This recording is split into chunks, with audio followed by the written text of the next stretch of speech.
Gabon deizuela guztioi, hasteko eta behin Madril aldera joko dugu gaur, izan ere, beste behin ere, bizirik atera da zentsura moziotik Mariano Rajoy. Ustedes piensan antes de hablar o hablan tras pensar.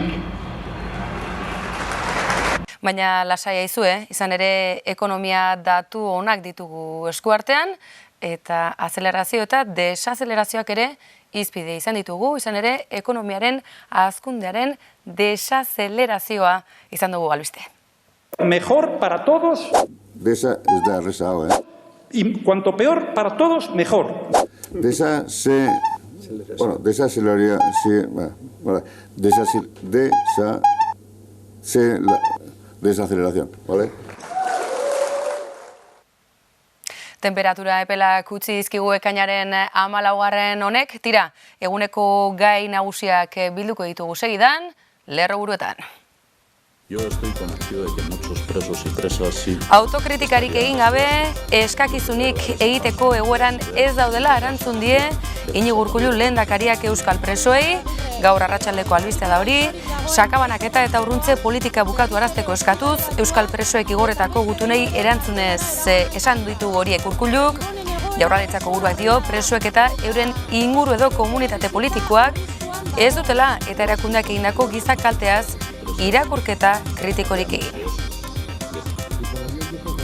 Bien bitartean, Sare Herritarra plataforma sortu zenetik 3 urte bete diren honetan, larun baterako deia egin dute, euskal preso politikoen eskubideen aldeko jardunaldi antolatuz Donostian, gogora ekarriz, besteak beste, baita Sara Marjarenaz eta haren alaba Izarren egoera. Eta Iruñean, azken hilabetetan bezalaxe, 2 astez behin elkarteratzeak gaur Sarasate pasealekuan, gazte altsasoarren askatasuna eskatzeko, Nafarroako hainbat hautetsi atxiki dira gaur, uda eta gero irailaren 6. berriz ere ekingo diote elkarretaratze erronda honi, instituzioen eta herritarren babesa biltzen segitzeko asmoa jakinarazi dute hala eta guztiz ere gazten gurasoek eta sakabanatu egin dituztela salatu. Eta ekonomia kontuak atarian aipatu dizkizuegu, hazkundearen desazelerazioa hartu baitute besteak beste.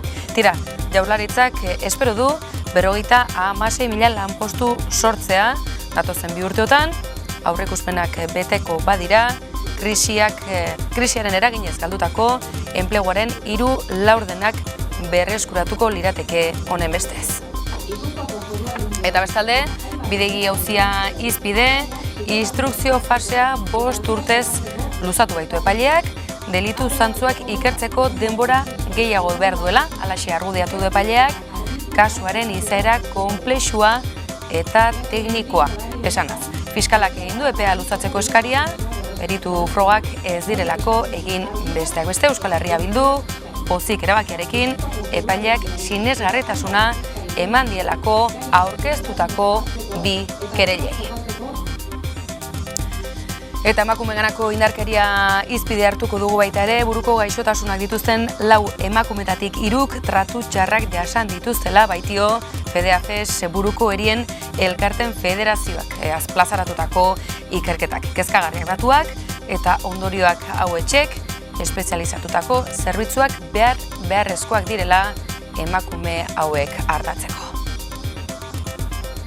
Eta gehi, lesbiana eta transexualen hartasun eguneko ospakizunak gertu, bat egin du Iruñeko udalak aldarrikapen egunarekin, eta eguna iritsi bitarte, aisialdi eta hausnarketarako ekitaldi andana antolatu dituzte, 28 plataformarekin batera.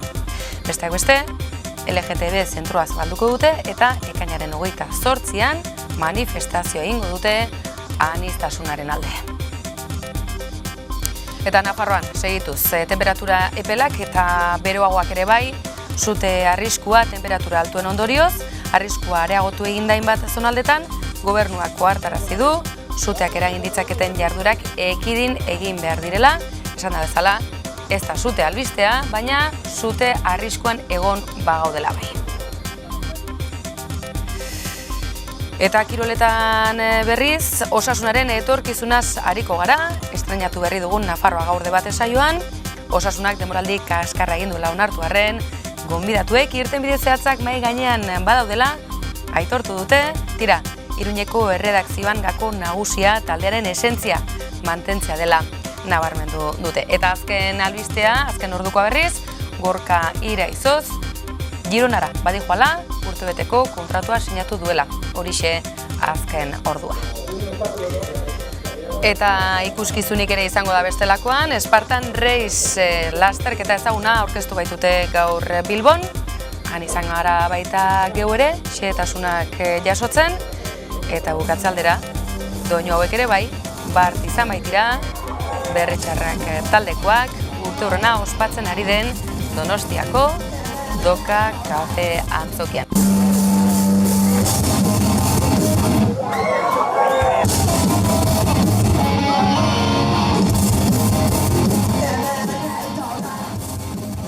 Donostiako Doka Kafe Antzokia urte hurren ospakizunetan da, sagarrerak minutu gutxian agortu ziren eta tira batzuk zortedun izan dira eta bart berretxarraken doinuez gozatzeko parada izan dute. Eta guk, tira, tartetxo bat behintzat ekarri nahi izan dizugu.